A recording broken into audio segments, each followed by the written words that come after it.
입니다. 창세기 7장 1절에서부터 12절까지 한 목소리로 읽도록 하겠습니다. 창세기 7장 1절부터 12절까지입니다. 한 목소리로 읽습니다. 여호와께서 노아에게 이르시되 너와 내 온 집은 방주로 들어가라. 이 세대에서 내가 내 앞에 의로움을 내가 보았음이니라. 너는 모든 정결한 짐승은 암수 7씩 부정한 것은 암수 2씩을 내게로 데려오며 공중의 새도 암수 7씩을 데려와 그 씨를 온 지변에 유전하게 하라. 지금부터 7일이면 내가 40주야를 땅에 비를 내려 내가 지은 모든 생물을 지면에서 쓸어버리리라. 노아가 여호와께서 자기에게 명하신 대로 다 준행하였더라. 홍수가 땅에 있을 때에 노아가 600세라. 노아는 아들들과 아내와 며느리들과 함께 홍수를 피하여 방주에 들어갔고 정결한 짐승과 부정한 짐승과 새와 땅에 기는 모든 것은 하나님이 노아에게 명하신 대로 암수 2씩 노아에게 나와 방주로 들어갔으며 7일 후에 홍수가 땅에 덮이니 노아가 600세 되던 해 둘째 달 곧 그 달 11의 날이라. 그날에 큰 기쁨의 샘들이 터지며 하늘의 창문들이 열려 40주야를 비가 땅에 쏟아졌더라. 아멘. 아멘. 예. 창세기는 크게 두 부분으로 나뉘어지는데 1장부터 11장까지는 전반부예요. 그래서 이 부분을 인류의 원역사다 이렇게 불리고, 이 부분에는 크게 4가지 사건이 있는데 창조와 타락과 또 홍수 그리고 바벨탑 사건, 요 4가지로 구성되어 있다. 지난주에 제가 말씀드렸습니다. 오늘은 이 중에 제 7장 홍수에 관한 이야기입니다. 이 홍수는 전에는 전혀 경험한 적이 없었던 국지적인 어떤 한 부분에만 온 그런 국지적인 홍수가 아니라 거의 범세계적인 그런 홍수였습니다. 물론 노아의 홍수가 정말 사실인지 또 범지구적이었는지 아니면 국지적이었는지 하는 문제는 완전한 그런 객관적인 입증은 오늘날 불가능합니다. 그리고 저 역시 오늘 이 자리에서 이것이 사실이다 하는 것을 일일이 증명해 보일 필요는 없다고 생각합니다. 왜냐하면 우린 이미 성경에 있는 모든 이야기가 사실이다 하는 것을 믿음으로 받아들이고 있기 때문이죠. 성경의 모든 말씀은 진리다, 거짓이 아니다 하는 그 전제하에 우리 믿음을 세워가고 있는 것이 아니겠습니까? 그래도 그냥 한 가지만 간단하게 말씀을 좀 드리도록 하겠습니다. 여러분, 전 지구에 전역에 걸쳐서 그리고 거의 모든 문명권에서 그 먼 아득한 옛날 전 세계를 뒤덮은 대홍수가 있었고, 그 홍수 가운데서 특별한 한 가족만 살아남아서 그 후에 다시 역사를 시작하여 오늘에 이르게 되었다 하는 동일한 패턴의 설화들이 거의 전 세계 모든 지역에서 발견되고 있다 하는 것을 여러분 아십니까? 한 박사님이 수집한 그런 대홍수 설화만 해도 아메리카 대륙에 무려 46가지, 아시아 대륙에서는 20가지, 그리고 유럽 대륙에서 5가지, 그리고 또 아프리카 대륙에서 7가지, 이쪽에 남태평양의 섬, 오스트리아 있는 이쪽에서도 10가지나 발견되어집니다. 거의 전 세계 모든 곳에서 홍수 설화가 발견되고 있고, 그리고 지금도 계속 그 고립되어 있는 그런 부족들에게서도 이 홍수 설화가 계속 발견되어지고 있습니다. 이 가운데 완전히 그 기본 그런 패턴뿐만 아니라 세부 내용에 있어서도 성경의 노아 대홍수와 상당히 비슷한 것들이 많습니다. 이처럼 세계 전역에 걸쳐서 동일한 기본 패턴을 가진 그런 범지구적인 대홍수에 관한 설화가 발견된다 하는 것은 단순히 모든 지역의 인간들이 그냥 신화적인 상상력에서 나온 우연한 일치다 이렇게 보기에는 조금 무리가 있는 완전히 독특한 현상입니다. 과거 노아 대홍수는 실제 발생한 범지구적인 그런 사건이었고 그것은 모든 민족들에게 쇼킹한 그런 사건이었고 그래서 소위 집단적인 기억과 전승이 지구 각처에 아주 세부 내용만 약간씩 다른 그런 설화의 형태로 남게 된 것이다. 우리가 이렇게 유추해 볼 수 있을 것입니다. 성경에 의하면 노아가 600세 바꿔주세요. 노아가 600세 되던 해에 40주야를 그러니까 40일 동안 밤낮 비가 내렸습니다. 그리고 그 비는 지구 위에 150일 동안 땅에 넘쳤어요. 그럼 여러분 이렇게 많은 물이 어디서 왔을까 궁금하지 않으십니까? 비는 땅에 있는 물이 증발하여서 구름의 상태로 있다가 그러다가 이제 내리는 것인데 40일 밤낮 비가 내렸다 하면 물이 증발할 사이가 없잖아요. 그런데 어디서 그렇게 많은 비가 내렸을까요? 여기 7장에서 말하는 비는요, 우리가 생각하는 그런 비가 아닙니다. 오늘날 표현으로 바꿔 말하자면 거의 물폭탄에 가까운 거예요. 여러분, 우리 마석 시내가 잠기는 정도의 그런 비는 얼마나 그런 집중호우가 내리면 잠길까요? 하루가 뭡니까? 2-3시간만 집중적으로 내려도 다 고립돼요. 인명피해, 재산피해가 막대합니다. 그런데 40일 동안을 밤낮 물폭탄이 쏟아졌다는 거예요. 우리 11, 12절 같이 읽어볼까요? 시작. 노아가 600세 되던 해 둘째 달 곧 그 달 11의 날이라 그날에 큰 기쁨의 샘들이 터지며 하늘의 창문들이 열려 40주야를 비가 땅에 쏟아졌더라. 성경에 보잖아요. 그럼 비가 내리고 또 빠지는 전 과정이 정말 세밀하게 날짜들까지 다 적혀가며 기록되어져 있습니다. 처음 비가 내린 것은 노아가 600세 되던 해 둘째 달 2월 며칠 날 17일 날부터 비가 내리기 시작했어요. 자, 먼저는 큰 기쁨의 샘들이 터졌습니다. 여기서 큰 기쁨의 샘들이라는 것은 뭐냐면 바다, 강, 그리고 저 지하에 있는 지하수들 이런 것들이 한꺼번에 다 터진 거예요. 그런데 지구는 23.5도 기울어져 있기 때문에 이 지구에 있는 모든 큰 바다에 있는 물들이 다 육지로 쏟아지는 대해일이 일어나게 된 것입니다. 그러니까 하나님께서 죄악된 세상을 심판하시기 위해서 모든 물, 이 지구에 있는 모든 물들을 다 총동원하신 것이죠. 그리고 나서 어떻게 됐다 그래요? 하늘의 창문들이 열렸어요. 좀 동화적인 표현이죠, 그죠? 이 당시는 뭐 이만한 과학적인 지식이 없기 때문에 그냥 많은 비가 내린 것을 하늘의 창이 열렸다 이렇게 예쁘게 표현한 것일까요?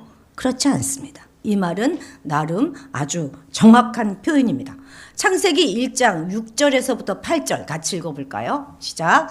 하나님이 이르시되 물 가운데 궁창이 있어 물과 물로 나뉘려 하시고 하나님이 궁창을 만드사 궁창 아래의 물과 궁창 위의 물로 나뉘게 하시니 그대로 되니라.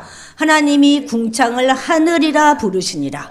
저녁이 되고 아침이 되니 이는 둘째 날이니라. 그러니까 지금 이게 둘째 날 창조의 이야기입니다. 그런데 궁창은 뭐라 그래요? 하늘이에요. 하늘. 하늘이 궁창입니다. 그런데 그 하늘 아래에도 물이 있었고 하늘 위에도 물이 있었다. 이렇게. 그런데 그 하늘 아래에 있는 물, 그것이 바로 이제 깊은 샘들인 거예요. 이게 다 터진 거예요. 바다, 강, 지하수 이런 것들이. 그리고 하늘 위에도 물층이 있었다는 것입니다. 물론 오늘날은 하늘 위에 물이 있습니까? 다 과학적으로 우리가 다 증명하잖아요. 없어요. 없어. 그러면 이 둘째 날의 창조 이야기가 잘못된 것일까요? 그럴 리가 없겠죠. 바로 그 하늘 위에 있던 물이 이때 다 쏟아져 내린 것입니다. 당신은 하늘 위에도 물층이 있어서 지구를 유해한 강선으로부터 잘 지켜주었고 지구가 아주 온난한 그런 상태로 유지하게 되었습니다. 그래서 막 나무들도 어마어마한 나무들 크게 막 자라고 그랬던 거 아니겠습니까? 그런데 그 물층이 다 몽땅 다 쏟아져 내린 것입니다. 여러분, 하나님이 창조하시는 6일마다 여섯째는 그 6일 동안 다 창조하실 때, 창조를 그날 마칠 때마다 동일하게 하신 말이 있잖아요. 그게 뭐죠? 동일하게 하셨던 말이 보시기에 좋았더라. 그런데 이 둘째 딸만큼은 보시기에 좋았더라는 말이 없습니다. 아셨어요? 하나님께서는 이 물이 당신이 그토록 사랑하시는 사람들을 심판하는 도구로 사용된 것을 이미 아셨어요. 그래서 그 물을 만드시고 보시기에 좋았더라 이렇게 말하실 수가 없었던 것입니다. 그렇습니다. 하나님께서는 궁창 하늘 위에도 물을 만드셨는데 바로 그 물이 하늘의 창문이 열려서 다 쏟아져 내렸습니다. 그럼 이런 어마어마한 심판이 왜 지구상에 전 지구적으로 임해야만 했을까요? 아담과 하와의 죄악으로 인해서 하나님과의 관계가 깨졌어요. 뿐만 아니라 부부 사이에 또 형제 사이의 모든 관계도 금이 가기 시작했습니다. 그래서 인류 최초의 살인사건이 일어나게 된 것입니다. 마침내 가인이 동생 아벨을 시기와 질투에 못 이겨서 그냥 죽여버렸어요. 그래서 태초부터 가정을 통해서 이 세상을 거룩하게 창조하려고 하셨던 하나님의 구원 계획에 금이 가기 시작한 것입니다. 사실 창세기는요, 1, 2장만 창세기예요. 세상을 창조한 이야기는 1, 2장에서 끝납니다. 3장부터는 창가족기예요. 가족을 만드시는 하나님의 역사가 나타났습니다. 하나님은 원대한 계획을 가지고 그 창조 때 그때부터 이 가정을 창조하셨어요. 그래서 하나님은 정말 우리 가정을 귀하게 보이십니다. 그리고 가족을 통해서 구원의 역사를 이어가기 원하시는 거예요. 이것이 바로 우리 각자가 가정을 소중하게 우리가 대해야 하는 그런 이유가 되는 것이죠. 그런데 이제 하나님을 떠난 가인의 후손들은 스스로 막 성을 쌓으면서 더욱더 부패한 세상을 만들어 갑니다. 쭉 가인의 후손들이 나왔을 거 아닙니까?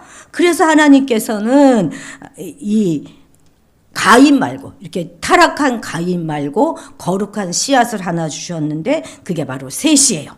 그래서 이 셋의 후손들은 화려하게 살지는 않았지만 하나님과 더 깊은 관계를 맺는 일에 이 셋의 후손들은 집중하였습니다. 타락한 세상 문명을 막 계속 발전시켜가고 또 그 문명을 향유하고 화려하고 포악하고 그리고 아주 성적으로 문란하게 살아가면서 스스로 자기 이름을 내며 살아가는 이 가인 계열의 사람들과는 구별되어서 이 셋 계열의 사람들은 하나님께 예배하는 예배 공동체로 살아가고 있었던 것입니다. 그래서 이제 이 세상은 거룩한 셋 계열의 사람들과 하나님을 떠난 가인 계열의 사람들로 나뉘어서 그 역사가 진행되게 된 것입니다. 그런데 점차로 이 셋 계열의 사람들이 하나님을 떠나서 부패하며 타락하기 시작했어요. 점차로 이 가인 계열의 사람들에게 동화되어져 갔습니다. 세상의 화려함과 강함과 아름다움, 부요함, 성적으로 문란함 이런 것들을 동경합니다. 그래서 점점 더 강해지고 더 교활해지고 점점 더 거칠어 가면서 마침내 사람들의 죄악이 이 세상 가운데 가득 차게 되었고 하나님께서는 땅 위에 사람을 지으셨음을 한탄하시게 되었습니다. 노아의 홍수는 가인의 후손이 타락한 것에 대한 심판이 결코 아닙니다. 그들에 대해서는 이미 하나님은 어떤 소망도 갖고 있지 않으셨어요. 그런데 하나님을 예배하는 예배 공동체의 타락과 부패는 하나님을 크게 근심시켰던 것입니다. 이처럼 가인 계열의 부패와 타락보다 이 셋 계열 사람들, 예배 공동체 사람들의 부패와 타락이 홍수라고 하는 아주 어마어마한 심판을 불러오게 되는 직접적인 원인이 된 것입니다. 그리고 아직 예수님도 이 땅에 오시지 않았고 제사 제도도 확립되지 않았기 때문에 인간이 지은 죄에 대해서 어찌 해결할 수 있는 방법이 아무것도 없었어요. 그래서 하나님은 심판하실 수밖에 없는 것입니다. 여러분 기억하세요. 불신자의 악함이 문제가 아닙니다. 그들은 원래 그렇습니다. 그러나 성도의 불의함과 악함을 하나님께서는 결코 심판하지 않을 수가 없는 것입니다. 이 세상이 우리나라가 심판 가운데 처해 있다면 그것은 정확히 우리 믿는 자들의 불의함 때문입니다. 우리 믿는 자들의 교만함과 하나님에 대한 불경건함, 거짓, 우상숭배, 음란 이런 것들이 원인이라는 사실을 우리는 결코 잊지 말아야 하겠습니다. 우리가 문제인 거예요. 우리가. 무려 40일 동안 퍼부은 홍수로 천하의 모든 높은 산들도 다 잠겼고 땅의 생물들은 다 죽었습니다. 그런데 당대 의인이라고 칭함을 받았던 노아와 그의 가족, 그러니까 세 아들과 각각의 아내들 8명만 구원을 받습니다. 어떻게 노아의 가족만 구원을 받을 수 있었겠습니까? 그것은 노아는 당대의 의인으로 하나님께 인정을 받았기 때문입니다. 저는 오늘 어떻게 노아는 이렇게 의인으로 인정을 받게 되었는지, 그리고 우리가 의인으로 산다 하는 것은 어떤 것을 말하는가 하는 것을 본문을 중심으로 해서 좀 알아보려고 합니다. 첫 번째, 우리가 의인으로 산다 하는 것은 하나님의 면전에서 살아간다는 것입니다. 하나님의 면전, 하나님의 얼굴 앞에서 살아간다 하는 것입니다. 자, 7장 1절 다 같이 읽겠습니다. 여호와께서 노아에게 이르시되 너와 내 온 집은 방주로 들어가라. 이 세대에서 내가 내 앞에 의로움을 내가 보았음이니라. 아멘. 이미 6장 9절에서도 노아는 의인이고 당대의 완전한 자다 이렇게 하나님이 말씀하셨어요.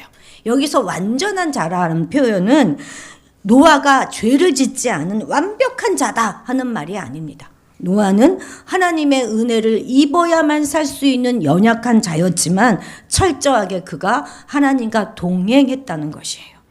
당시 성적으로 굉장히 문란하고 가정이 깨지는 부패하고 타락한 세상 속에서도 이들의 가정은 일부 일처제를 지키면서 여호와 신앙과 도덕적인 의로움으로 하나님의 은혜를 잘 지켜나가고 있었던 것입니다.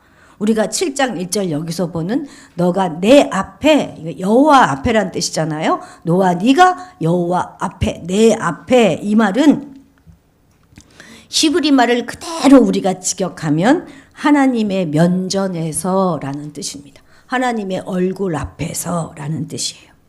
우리는 어떤 존재입니까? 하나님의 면전에 있는 존재입니다.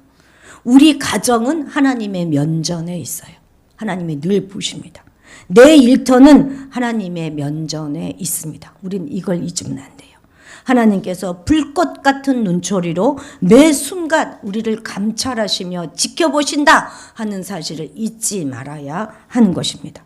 하나님 안에서, 하나님의 면전에서 살아가는 것, 그것을 라틴어로 코람데오다 이렇게 말하지 않습니까? 의인은 바로 이 코람데오의 정신으로 살아가는 자들입니다. 그리고 그런 자만이 하나님의 심판에서 살아남는 것입니다.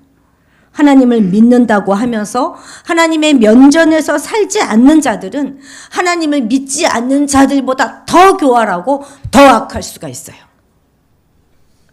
얼마 전에 한 국회의원이 말할 수 없는 표독한 말로 자신의 직원에게 퍼붓는 말이 그대로 녹취되어서 방송에 나왔습니다. 네가 죽었으면 좋겠다 그러면서 고래고래 소리 지르는 거 들으셨지요? 전 정말 충격적이었습니다. 왜냐하면 그녀는 평소 자신은 국회에 파송된 선교사다 이렇게 간증하며 다녔던 권사님이셨기 때문입니다. 그리고 실제로 반기독교 악법들에 관하여 예를 들어 뭐 이슬람의 샤알라법이라든지 차별금지법 이런 것들에 대해서 반대의 입장을 표시해온 기독교 수호에 앞장섰던 그런 의원이었습니다. 한때 제가 참으로 자랑스럽게 여기고 박수를 쳐줬던 그런 믿음의 사람입니다. 하나님께서 축복해 주셔서 삼선 국회의원을 지내게 하셨고 그런데도 불구하고 보좌진 갑질과 폭언 의혹, 부동산 투기 의혹, 재산 증식 논란 등 정말 할 수 있는 모든 악한 일을 다 저질렀어요. 정말 너무나 화가 나고 견딜 수가 없었습니다. 자신은 모태신앙으로 4대째 믿는 기독교 집안이어서 주일 성수는 물론이고 철학기도, 산기도, 기도원은 그냥 기본일 뿐만 아니라 예장 고신파에서 혹독한 신앙 훈련을 받았다. 이렇게 말하고 고백하면서 평생 나는 하나님의 뜻대로 살려고 애를 썼지만 아직도 실족하는 일이 많습니다. 이렇게 겸손히 간증하는 그 모습이 모두 다 거짓이었다는 거예요. 이런 간증하는 그 모습을 그의 보좌관들이 들으면서 어떤 생각을 했겠습니까? 만약 정말 그가 자신이 하나님 앞에서 하나님의 면전에서 살아간다 하는 생각을 하고 살았다면 그렇게 살 수가 있었겠습니까?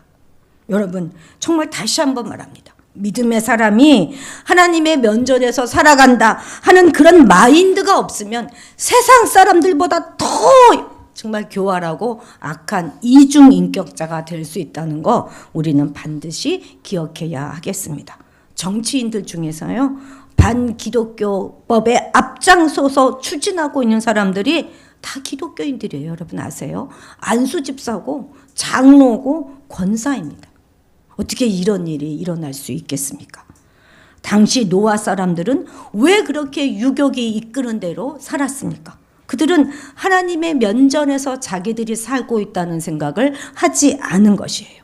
하나님이 보고 계신다. 전혀 의식하지 않은 것입니다. 여러분, 내가 뭘 하든지 나는 하나님의 면전에 있지 않는다. 하나님이 보시지 않는다. 그렇게 생각하고 살아가는 그가 바로 악인입니다. 뭔가 악한 일을 저질러서 악인이 되는 것이 아니에요. 어떤 대단한 영성 훈련을 받았다 하더라도 그가 하나님의 면전에서 살아간다 하는 의식이 없이 살아가면 그가 바로 악인인 것입니다. 우리가 만약 우리의 삶을 하나님께서 보신다 하는 그런 사실을 의식하지 않고 살아간다면 바로 내가 하나님께서 보실 때 악인인 거예요. 그리고 그 악인의 끝은 심판입니다, 여러분. 하나님께서 나의 모든 것을 보고 계신다. 이렇게 생각하면서 어디서나 언제나 한결같은 마음으로 겸손하게 살아가는 자, 그가 바로 의인인 것입니다. 하나님이 다 보고 계시는데 오늘 나는 어떻게 살아가고 있습니까? 나의 모든 행위의 최초의 목격자는 하나님이신 것 여러분 잊지 마십시오. 여러분 정말로 하나님께서는 이 당시에 노아에게만 말씀하셨을까요? 그렇지 않으셨을 것입니다. 그런데 하나님의 음성을 노아만 들을 수 있었던 거예요. 모두들 하나님의 음성에 관심이 없었습니다. 그러나 노아만큼은 하나님의 면전에서 살아갔던 것입니다. 우리가 하나님 말씀에 스스로 우리의 귀를 틀어 막는다면 우리 역시 악인의 삶을 살게 될 것입니다. 보세요. 노아가 의인이었는데요. 노아의 가족 8명이 다 구원받지 않았습니까? 하나님은 가족 단위로 구원하기를 원하세요. 그래서 우리 가족이 다 구원받는 것, 그것이 하나님의 뜻이고 하나님의 섭리입니다. 저 이상한 국회의원이 자신을 국회에 파송한 선교사다 이렇게 감히 생각했다고 하지만 우리는 우리 가정에 우리 가문에 파송된 선교사인 것입니다. 끝까지 인내하시고 하나님 면전에서 살아가는 삶, 안팎이 동일한 그런 믿음의 삶을 사는 사람이 먼저는 가정에서부터 되시기 바랍니다. 그리고 우리의 모든 일터와 모든 삶의 곳곳에서 그 곳곳이 다 하나님의 면전에서 살아가는 그런 삶이 되시기를 축복합니다. 두 번째는 무응답의 시간을 믿음으로 살아내야 하는 것입니다. 하나님이 전혀 응답하지 않는 것 같은 그런 무응답의 시간을 믿음으로 살아갈 때 우리는 의인으로 살아가는 것입니다. 자, 9절에서 10절 같이 읽겠습니다. 하나님이 노아에게 명하신 대로 암수 둘씩 노아에게 나와 방주로 들어갔으며 7일 후에 홍수가 땅에 덮이니 아멘. 정말 노아는 순종의 아이콘이에요. 하나님께서 방주를 만들라 하셔서 방주를 만들었어요. 어디서? 산 꼭대기에서. 아직 비가 오지 않은 그때에 방주를 무려 몇 년 동안 만들었냐면 최소 100년 동안 만들었습니다. 어떤 학자들은 120년 걸렸다 이렇게 말하는 학자들도 있어요. 어마어마한 크기로 방주를 만들었습니다. 물이 들어오지 못하도록 안쪽은 다 역청을 바르고 하나님께서 명령하신 그 크기대로 그대로 상중하 3층으로 방주를 만들었습니다. 이것을 오늘날 축구장하고 비교하면 왼쪽에 있는 그림이 축구장하고 비교한 거예요. 길이는 축구장보다 더 길어요. 폭은 축구장의 한 3분의 1 정도 되는 그런 규모입니다. 결코 작지 않죠. 이 방주를 완성하고 그의 가족 8명과 또 짐승들이 암수로 다 둘씩 노아에게 나와서 방주로 들어갔습니다. 노아가 막 짐승을 잡으러 돌아다닌 것이 아니라 짐승이 알아서 노아에게 나와봤습니다. 참으로 그죠? 암수도 그냥 노아에게 나와서 그들이 알아서 방주로 들어갔습니다. 하나님이 다 하신 것이죠. 정말 하나님께서는 저들을 지으신 창조주가 맞습니다. 당시에 많은 사람들이 그것을 바라보고 놀라기도 했을 것이고 두려워도 했을 것이고 조롱을 하기도 했을 것입니다. 그리고 이제 하나님이 노아를 들여보내시고 그 문을 닫았어요. 자, 그럼 이제 막 비가 막 내리기 시작했겠죠. 그렇죠? 그런데 7일 후에 비가 내린 거예요. 그러니까 7일 동안은 비가 오지 않은 것입니다. 7일 동안 아무 일도 벌어지지 않았어요. 그러니 그 7일간 얼마나 불안하고 얼마나 겁이 났겠습니까? 그 7일간이 얼마나 길게 느껴졌겠습니까? 여러분 생각해 보셨습니까? 바로 막 그냥 물폭탄이 쳐대고 장대비가 내려야 봐라 하나님이 살아계신다 할 것 아니겠습니까? 그런데 정말 아무 일도 일어나지 않은 것입니다. 그러면 배 안에서 노아의 삶은 얼마나 고단했겠습니까? 8명의 사람들이 그 많은 짐승들의 뒷바라지를 다 했을 거 아니에요. 여기저기 막 깃털 날리고 배설물 여기저기 있고 막 배고프다고 동물들은 아우성을 치고 또 그 냄새는 또 어떠했겠습니까? 당장이라도 하나님의 말씀이고 뭐고 그냥 문 열고 나가고 싶었을 거예요. 저는 비가 오고 난 뒤에는 그래도 노아가 견디기 쉬웠을 거라고 생각해요. 하나님의 뜻대로 지금 다 이루어지고 있으니까 훨씬 더 인내하기가 쉬웠겠죠. 그리고 또 비가 오고 그리고 막 어둠침침하고 그러면 동물들은 그저 잠을 잡니다.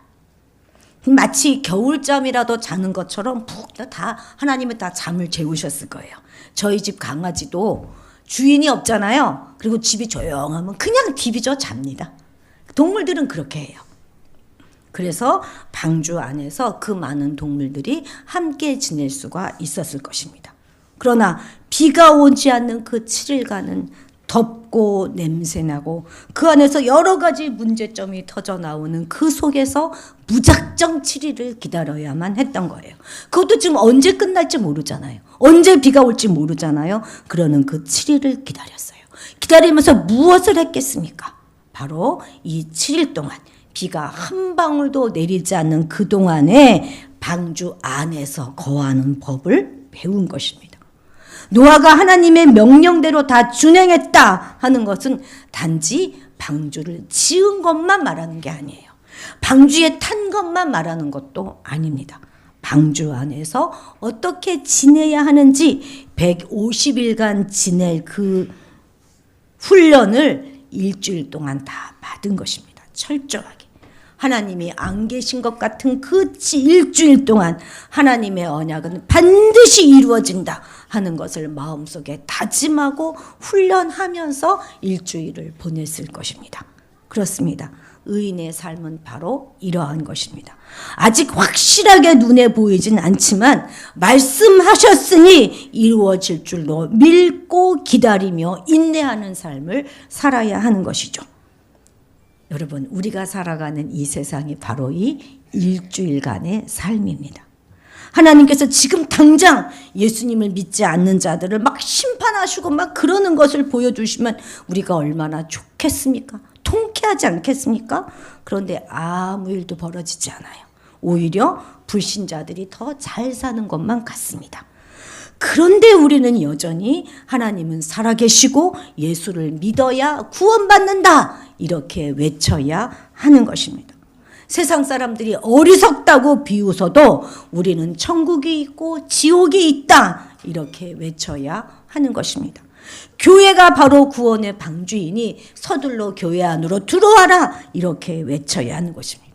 사람들은 말하죠. 아니 우리가 왜 교회 안에 들어가? 여기가 얼마나 좋은데 마음껏 술도 마시고 마음껏 담배도 피우고 내 쾌락대로 이 여자 저 여자 이 남자 저 남자 만나면서 살아가는 것이 얼마나 좋은데 왜 너희는 답답하게 그렇게 살아가고 있느냐? 오히려 큰 소리 칩니다.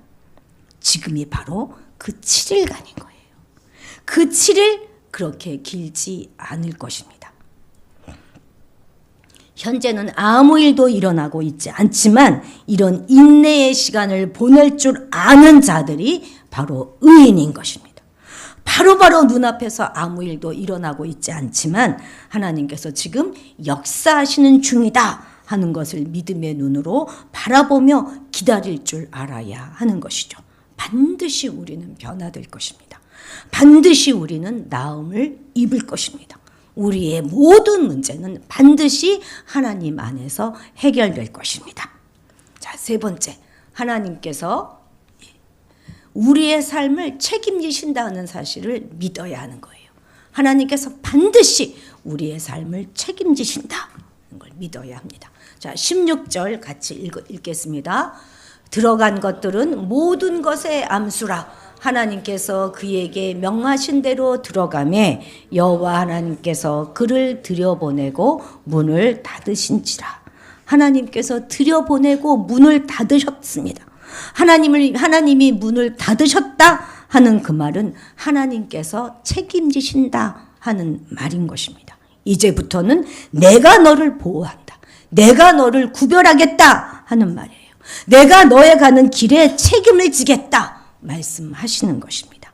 그래서 우리는 하나님이 닫으신 것에 대해서 답답해할 것이 아니라 감상하며 기다려야 하는 것이죠. 여러분, 이 방주를 원어로 히브리어는 테바라고 합니다. 테바. 배를 의미하는 여러 단어들이 있는데 이 방주를 테바라 말해요. 그런데 이 테바라는 것은 성경에 딱 두 곳에만 나옵니다. 바로 한 곳이 여기 노아 방주가 테바예요. 그리고 또 다른 하나는 바로 모세의 갈대 상자입니다. 나일강에 아기 모세를 띄워 보낼 때 그 부모가 갈대로 엮어서 만든 것, 그것이 바로 테바인 것입니다. 노아의 방주와 이 모세 갈대 상자는 크기에 있어서 엄청나게 차이가 나잖아요. 그렇지만 공통점이 있어요. 그게 뭐냐면 그것은 조종할 수 있는 키도, 닷도, 놋도, 돛도, 노도 없다는 거예요. 아무것도 없다는 거예요. 그러니까 이 테바는 스스로 운항하는 배가 아니라 하나님의 인도하심에 전적으로 맡겨야 하는 그런 배를 말하는 것입니다. 이때 믿음이 없으면 얼마나 불안하겠습니까? 그러나 아기를 담은 그 갈대 상자를 나일강 위에 띄우면서 모세의 부모는 분명 기도했을 것입니다. 하나님 인도하여 주옵소서. 이 아기를 불쌍히 여겨 주옵소서. 그때 하나님은 정확하게 그 상자를 애굽 공주의 앞으로 인도했습니다. 사람이 조종하려고 했다면 그렇게 되었겠습니까? 그 물폭탄이 무서운 기세로 내려 쏟는데 키가 있은들, 노가 있은들, 돛이 있은들 무슨 소용이 있겠습니까? 그렇습니다. 우리 인생이 바로 테바인 거예요. 비록 돛도 닷도 노도 키도 없지만 하나님이 내 문을 닫아주시면, 하나님이 내 인생을 책임져 주시면 하나님이 주시는 언약이 성취되고 하나님을 따라가는 인생이 되면 우리는 마침내 하나님 앞에서 의로운 자가 되어 살게 되는 것입니다.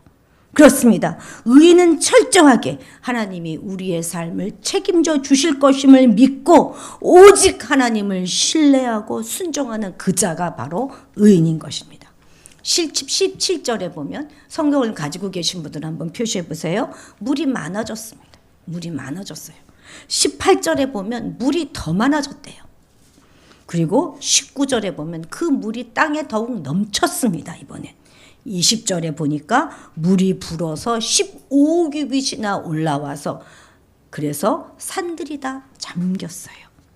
그렇습니다. 세상은 바로 이렇게 진행되고 있습니다. 점점 물이 불어나는 것처럼 세상은 점점 더 악해지고 우리 숨통을 막으려고 하고 있습니다. 들려오는 모든 소식은 다 절망적이에요.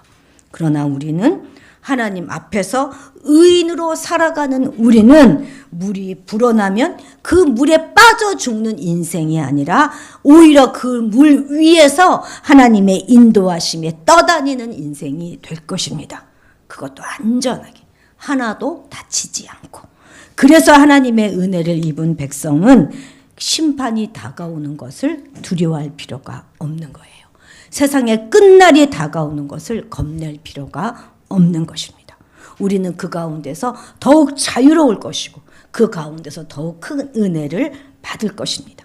그리고 그 가운데서 하나님의 사랑 가운데 거하게 될 것입니다.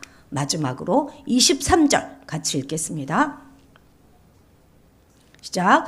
지면의 모든 생물을 쓸어버리시니 곧 사람과 가축과 기는 것과 공중의 새끼까지라. 이들은 계속 읽으세요.